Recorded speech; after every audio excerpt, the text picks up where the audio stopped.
नमस्कार दोस्तों। आज हम एक नया टॉपिक लेके आए हैं। प्ले नर्सरी केजी 1 इन कक्षाओं के लिए। और सामान्यतया दिक्कत ये होती है कि प्राइमरी कक्षाओं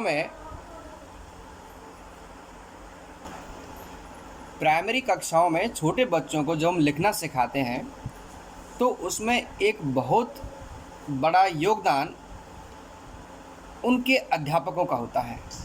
वो अध्यापक जितने अच्छी तरह से शिक्षित होंगे, जितना उन्हें अनुभव होगा, वो अध्यापक उतना ही अच्छा उन छोटे बच्चों को सिखा पाएंगे।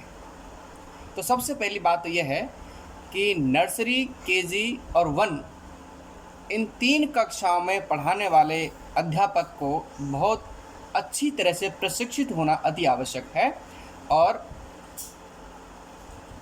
उसका अनुभव भी अच्छा होना चाहिए। घर पर वो पहले बच्चों को पढ़ाना, सीखना, इन सारी चीज़ों पर वो घर पर अपने अभ्यास करके जाए और फिर अगले दिन कक्षा में कार्य करवाए। तो छोटे बच्चे जिनको पेंसिल पकड़ना नहीं आता, फिर दूसरी स्टेज उनकी ऐसी पहुंचती है, जब वो दूसरी स्टेज पर पहुंचते हैं, पेंसिल पकड़ना सीख जाते हैं, पेंसिल घुमाना सीख जाते हैं और अक्षर बनाना सीख जाते हैं। वहाँ से लेकर के वो अक्षर को ठीक ढंग से लिखना सीख जाते हैं, बोलना सीख जाते हैं, पहचानना सीख जाते हैं।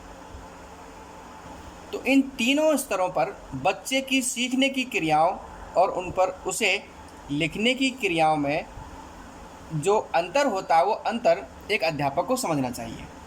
तो आज हम बात करेंगे इसी की, छोटे बच्चों को लिखना कैसे सिखाएं जिससे कि कॉपी के पेज अधिक ख़राब ना हो, पेंसिल भी अधिक ख़राब ना हो और बच्चे पर बोझ ना बढ़े, माता पिता पर भी को बार बार कॉपी खरीदने का बोझ ना बढ़े।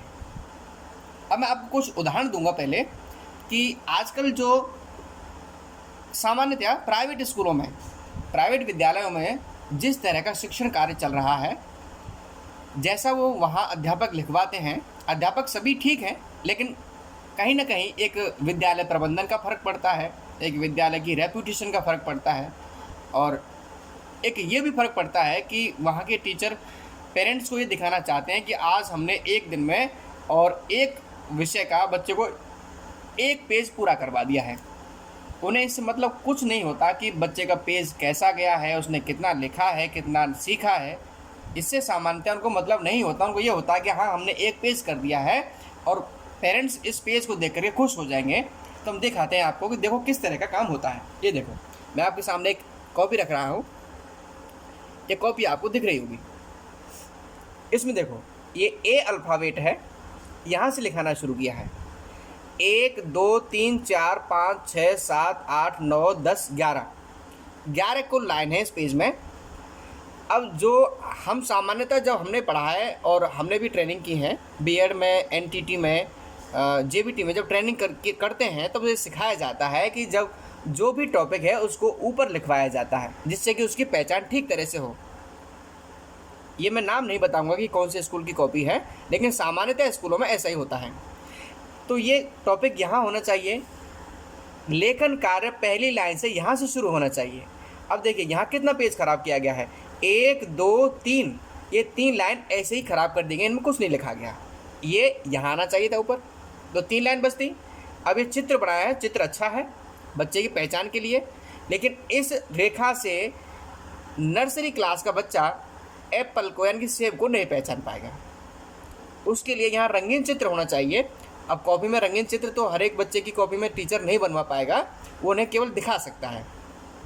तो आकृति बनाई गई है, ठीक है, लेकिन अब आप ये देखिए कि यहाँ ए ए ए एक ही वर्ण लिखाया गया है, एक ही अल्फ़ाबेट है।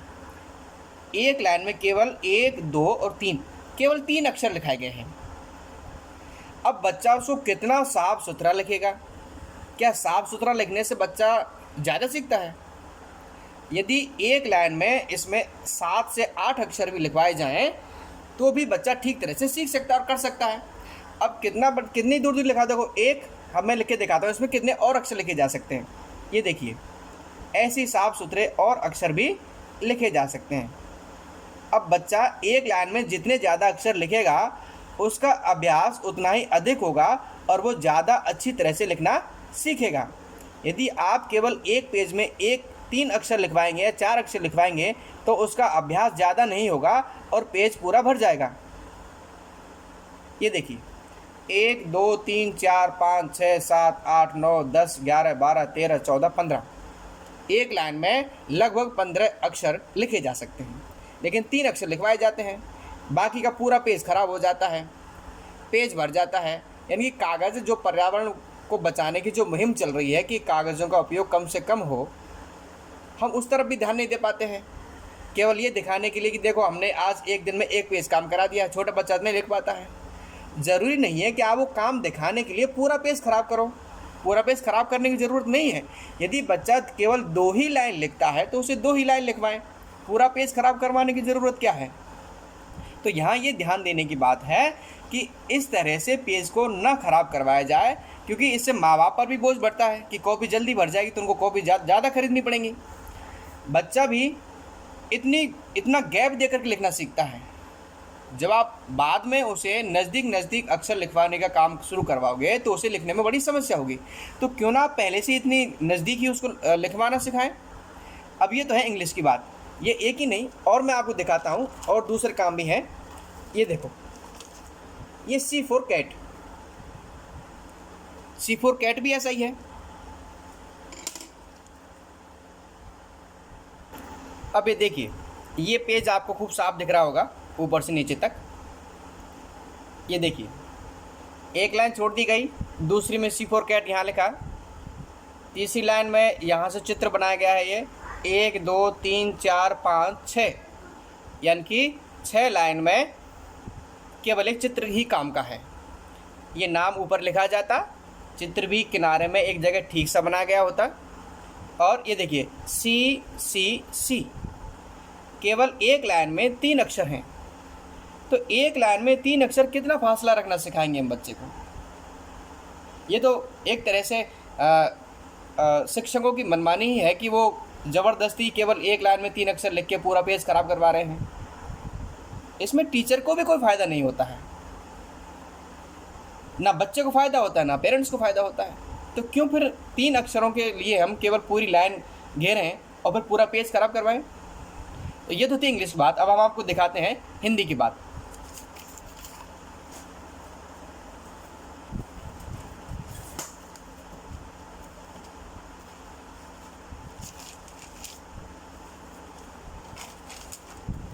ये देखिए, ये ऊ से उल्लू। अब इसमें ये देखो, टॉपिक यानी कि जो विषय का प्रकरण होता है वो ऊपर लिखा जाता है, ऊपर नहीं लिखा गया। 1 2 3 4 5, अब आप गिन लीजिए कितनी लाइन खाली हैं। नीचे 1 2, अब उनमें भी देखो चित्र बना दिया है, अच्छा है। 1 2 3 और 4, हिंदी में एक लाइन में केवल 4 अक्षर हैं।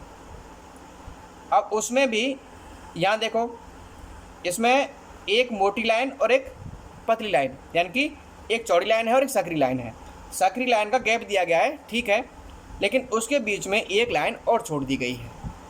अब बच्चा इसमें इतने अक्षर तो लिख नहीं रहा कि ज़्यादा घिसपिस हो जाएगी, ज़्यादा बेकार लगेगा। तो यहाँ भी बहुत ज़्यादा गैप है, फिर यहाँ भी लाइन छुड़वा दी गई है। यानी कि एक पेज में काम कितना है, 1 2 3 4 और 4 चौका 16। एक पेज में केवल 16 अक्षर लिखाए गए हैं और पूरा पेज खराब। तो हमें ध्यान देने की ज़रूरत है अपनी शिक्षण पद्धति की तरफ कि आखिर हम कर क्या रहे हैं। बच्चे का सिखाना हमारा उद्देश्य है, पेज को भरना हमारा उद्देश्य नहीं है कि पूरा पेज भरे। चाहे वो जितना वो इतने अक्षर लिखे हैं, चाहे वो उसे एक लाइन में लिख कर सीखे, चाहे उन्हें 2 लाइन में लिख कर सीखे। सिखाना हमारा उद्देश्य है, पूरा पेज भर करके काम दिखाना हमारा उद्देश्य नहीं होता। तो ये अध्यापकों को बातें समझनी होंगी कि इससे कागज़ ख़राब ना हो, पर्यावरण का संरक्षण भी होगा, पैसे भी कम खर्च होंगे और विद्यालय की जो छवि है वो भी बढ़ेगी कि विद्यालय में अच्छा काम करवाया जाता है, कागज़ ख़राब नहीं करवाए जाते हैं।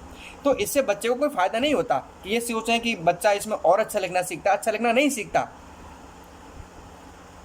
केवल कागज़ की बर्बादी होती है, ये देखिए। और दूसरा काम भी ऐसा ही है, 1 2 3, इसमें केवल 3 ही अक्षर हैं, ऊपर से इतनी सारी लाइनें छोड़ दी गई हैं। 1 2 3 4 5, 5 लाइन लिखी गई हैं और बीच में एक एक लाइन वैसे खाली छोड़ी गई है।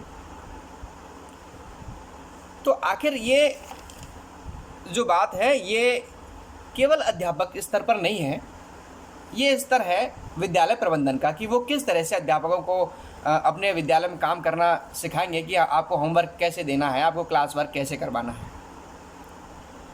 तो ठीक इसी तरह का काम है हर पेज में लगभग। ये मैं आपको स्कूल का नाम नहीं बताऊंगा कि कौन से स्कूल की कॉपी है। अब आप आते हैं मैथ के, अब गणित विषय की कॉपी पर आते हैं। ये देखें,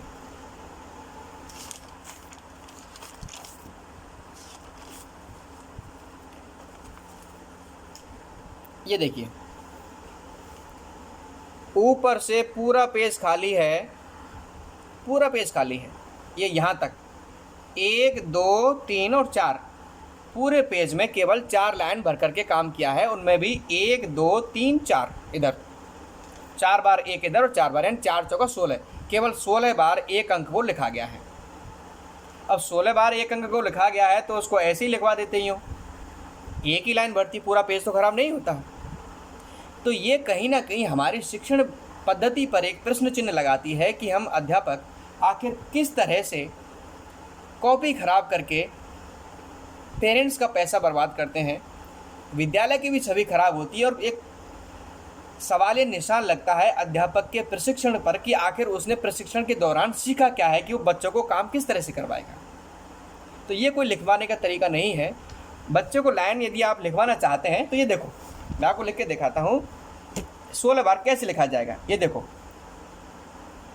1 1 1 1 1 1, ये देखिए इस तरह से 1 2 3 4 5 6 7 8 9 10 11 12 13 14 15, एक लाइन में ही 15 बार अंक आ गया। और इस 15 अंकों को लिखने के लिए पूरा पेज खराब कर दिया। अब बच्चा मान के चलिए कि एक दिन में केवल एक ही लाइन लिखता है, कोई बात नहीं, छोटा बच्चा है, कम काम करता है, इतना ही लिखा जाता है। तो दूसरे दिन दूसरी लाइन काम आ जाएगी, तीसरे दिन तीसरी लाइन काम आ जाएगी, दिक्कत कहाँ है। लेकिन पूरा पेज भरवा दिया गया, ये दिखाने के लिए कि हमने एक दिन में एक पूरा पेज का काम करवाया है। पेरेंट्स खुश हो जाते हैं, एक पेज काम करवाया है। यदि एक लाइन दिखाएंगे तो काम कोई कहेगा कि क्या देखो, क्या एक दिन में केवल एक ही लाइन लिखने का काम किया गया है। ये धारणा गलत है। तो इस धारणा को हमें सुधारना पड़ेगा, जिससे कि हमारी जो शिक्षण पद्धति है उसमें सुधार आए और हम कागज़ की फिजूल खर्ची पर थोड़ा ध्यान दें। ये देखो, ये दूसरा देख लीजिए, दूसरा पेज भी ऐसा ही है। इसमें भी 1 2 3 4, इसमें भी 4 बार लिखा गया है। ये दूसरा अंक देख लीजिए, ये 2 का अंक है, 1 2 3, इसमें 3 ही बार लिखा है। अब बच्चा देखो इसमें कितना साफ सफाई का ध्यान रखेगा, और इसमें कहाँ ज़रूरत पड़ रही है साफ सफाई की। एक अंक लिखा जा रहा है, उसमें भी इतनी साफ सफाई, ऊपर से आधा पेज खाली है, नीचे आधी से ज़्यादा लाइनें खाली हैं। तो ज़रूरत है हमें अपने शिक्षण प्रक्रिया को सुधारने की, कि हम चाहें तो 2 लाइन में बच्चे को 2 दिन काम करवा सकते हैं। और पेरेंट्स को भी ये समझना होगा कि पूरा पेज भरना, पूरे पेज को ख़राब करवाना ज़रूरी नहीं है। यदि बच्चे ने 2 दिन में केवल 2 लाइन काम किया है तो वो ठीक है, कागज़ बचा है, बच्चे को जितना काम करना था उसने किया उतना ही है, कम से कम कागज़ तो ख़राब नहीं किया। अब अगली बात आती है कि लेखन प्रक्रिया कैसी हो। छोटे बच्चे का हाथ छोटा होता है और वो उस हाथ को साधने के साथ साथ वो उसे अधिक दूरी तक एक जगह एक बार में नहीं घुमा पाता। तो उस समय ध्यान देने की ज़रूरत ये होती है कि बच्चे जितना छोटा अक्षर आप बच्चे से लिखवाएंगे, बच्चा उतनी ही आसानी से छोटे अक्षर को लिख पाएगा, क्योंकि छोटी जगह में उसकी उंगली घूम सकती है। लेकिन जितना आप उससे अक्षर को बड़ा करवाएंगे, बड़ा अक्षर नहीं बन पाएगा। जैसे हम कहें कि यहाँ बेटा ये एक इतना बड़ा लिखो, अब हमने इतना हाथ सरकाया है, अब हमें छोटे बच्चे को ध्यान रखना पड़ेगा कि बच्चा इतना हाथ नहीं सरका पाएगा। तो हम बच्चे से कहें कि वो छोटे छोटे अक्षर बनाए, तो बच्चा एक बार में पेंसिल टिकाएगा तो वो ऐसे टिका देगा, और उसको जब उसे लगेगा कि उसने एक चिन्ह बना दिया है, उसने एक लिख दिया है, एक अक्षर लिख दिया है, तो उसको संतुष्टि होती है, उसको आत्मविश्वास बढ़ता है, बच्चा खुश होता है। लेकिन जब आप इतना बड़ा बनाएंगे और बच्चा ऐसे छोटे छोटे टिक करके छोड़ देता है, तो आप कहेंगे कि नहीं गलत बनाया, इसको दोबारा बनाओ, इसको मिटाएगा, फिर वो मिटा के इसको फिर दोबारा बनाएगा, तो बच्चा झुंझला जाता है। तो हमें छोटे बच्चों की रुचियों का और उसके स्तर का ध्यान रखना है। हम बड़े बड़े अक्षर ना बनवाएं, छोटे छोटे अक्षर बनवाएं। देखिए यहाँ देखो कितने बड़े बड़े अक्षर, यानी आधी लाइन से, ये देखें, ये देखो, ये लाइन का हिस्सा है, ये आधी लाइन से ऊपर तक ये अक्षर जा रहा है। बच्चा इतने बड़े अक्षर नहीं बना पाएगा। ये देखो ये 2 कितना बड़ा है, यानी कि एक प्रशिक्षित अध्यापक भी इतने मोटे मोटे अक्षर अपनी कॉपी में नहीं बनाता है, लेकिन छोटी कक्षाओं में बच्चों को ऐसे मोटे मोटे अक्षर लिखने की प्रक्रिया करवाई जाती है। ये तो इसमें कॉलम छोटे हैं, मैं आपको एक कॉपी ऐसी भी दिखाऊंगा जिसमें चौड़े चौड़े कॉलम हैं और बच्चों को उतने मोटे मोटे अक्षर बनाने पड़ते हैं। यानी कि जो कॉपियाँ छापने वाले हैं उनको भी स्टैंडर्ड का नहीं पता है कि छोटे बच्चों की कॉपियों का मानक क्या होता है, कितने छोटे कॉलम होते हैं, कैसे अक्षर लिखने होते हैं उसमें। तो ये देखो कितने बड़े 5, 6 इतना बड़ा अक्षर छोटा बच्चा नहीं बना पाता। तो ज़रूरी है कि उसके लिए हम छोटे अक्षर लिखवाएं, जिससे कि वो छोटे अक्षर बनाने में उसको आसानी हो। ये देखिए ये एक किताब है हिंदी सुलेख की किताब है और ये प्राइवेट प्रकाशन की है, लेकिन स्कूल में ये बच्चों को फुल रेट में मिलती है। अब इसका आप मानक स्तर देखिए कि छोटे बच्चों की जो किताबें छपती हैं उसका आकार प्रकार कितना होना चाहिए, उसमें अक्षरों का आकार कितना होना चाहिए। देखिए एक तो इसका आकार इतना चौड़ा है कि छोटे बच्चे के जब छोटे हाथ कहीं रखे जाते हैं तो उसका हाथ पूरा ऊपर तक पहुंच नहीं पाता है। यहाँ से वो हाथ रखना शुरू करेगा तो यहाँ तक नहीं पहुँच पाएगा। इसलिए के लिए फर्स्ट क्लास के यानी जो पहली क्लास का बच्चा है उसके लिए है। तो अब देखो इसमें इतनी चौड़ी लाइन है, इतने मोटे मोटे अक्षर बनाए गए। ये देखिए इतने मोटे मोटे अक्षर यदि बच्चे को सुलेख में लिखते समय सिखाएंगे तो सामान्य कॉपी में हम उससे कैसे लिखवाएंगे। इतनी मोटी लाइन तो सामान्य कॉपी में होती नहीं है। जब सामान्य कॉपी में इतनी मोटी लाइन होती नहीं है तो सुलेख का प्रशिक्षण फिर इतने मोटे अक्षरों में क्यों। तो ध्यान देने की बात यह है कि जो सामान्य कॉपी है उसमें जितनी लाइन है हम उस लाइन के हिसाब से ही बच्चों को सुलेख लिखना सिखाएं, जिससे कि बच्चा ठीक तरह से सीखे। अब बच्चा यहाँ मोटे अक्षर बनाता है, वहाँ उसको छोटे अक्षर बनाने पड़ेंगे, तो तारतम्य तो बिगड़ गया। तो यहाँ जो सीखेगा उसको वो कॉपी में नहीं उतार पाएगा, और जो कॉपी में उसको जिसकी प्रैक्टिस करेगा वो उसको वो यहाँ नहीं उतार पाएगा। तो ये जो प्रकाशक हैं इनको भी ध्यान रखना चाहिए कि किताबों में जो अक्षरों का जो आकार है वो कितना बड़ा होना चाहिए बच्चा, जिससे कि उसमें आसानी से सुलेख लिख पाए। जब भी आप किताब खरीदें तो इस बात का ज़रूर ध्यान रखें कि उसमें स्टैंडर्ड यानी कि जो मानक स्तर है उनका पालन किया गया हो। यदि आप बाज़ार से ऐसी कोई किताब खरीदेंगे तो मुश्किल से 20 या 30 रुपये में आ जाती है, लेकिन प्राइवेट स्कूल हैं तो उनकी तो अपनी मर्ज़ी चलती है। देखो 110 रुपये, यानी कि केवल सुलेख की कॉपी है, इसमें महज 40 पेज हैं, 40 पेज की कॉपी के 110 रुपये और फुल रेट लगती है। तो प्रकाशक भी ध्यान दें कि 40 पेज की कॉपी के 110 रुपये मूल्य न डालें, जिससे कि स्कूल भी उल जलूल इनकी रेट वसूलते हैं। और स्कूल वालों को भी ध्यान देना चाहिए कि वो विद्यालय जिसमें वो ईमानदारी का पाठ बच्चों को सिखाने जा रहे हैं, यदि विद्यालय का प्रबंधन ही इस तरह की बेईमानी पर उतर आएगा कि 40 पेज की कॉपी जिसमें लिखने की प्रैक्टिस होती है बाज़ार में मुश्किल से 20-30 रुपये में मिल जाती है, और उसका कहीं से बड़ा हुआ प्रिंट लेके या किसी प्रकाशक से करवा के और इतनी महंगी महंगी पुस्तकें बेची जाती हैं, तो ये गलत है। ये केवल इसी विषय में नहीं है, और भी विषयों की जिनकी भी किताब कॉपियाँ आती हैं उन सब में रेट लगभग ऐसा ही है। तो इसमें सबको ध्यान देने की ज़रूरत है। यदि आपको हमारा वीडियो अच्छा लगा हो तो इस पर लाइक और कमेंट ज़रूर करें और सब्सक्राइब भी करें। धन्यवाद।